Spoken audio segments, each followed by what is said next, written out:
Hello, and welcome to English in Your Face, a podcast on better communication in English for the intermediate and advanced student.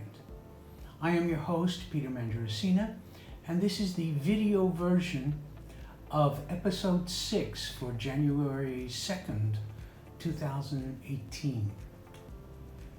In the last few podcasts, I laid the groundwork for constructing good English sentences. But before we work on tenses, I want to talk a bit about the importance of auxiliaries in the English language. Auxiliaries are sometimes called helping verbs and are one of the most important elements. Each tense has its own auxiliary or auxiliaries, so it is essential that you can understand them and can use them well. There are three key tasks in learning tenses. You need to know when to use the tense.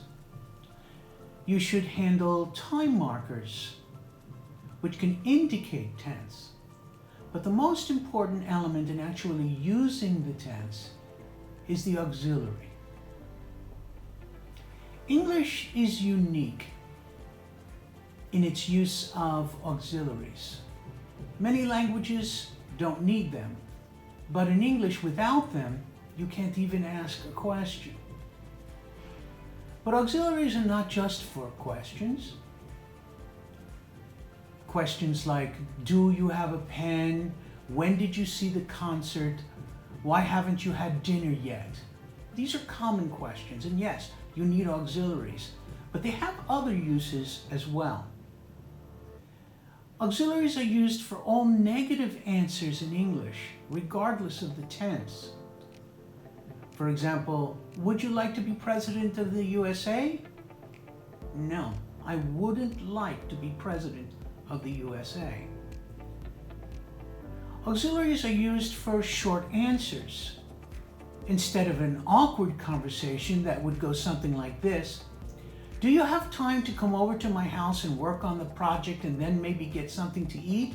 And the answer would be, why, yes, I have time to come over to your house to work on the project and then maybe get something to eat. That's a mouthful, but you can use short answers to get rid of unnecessary repetition.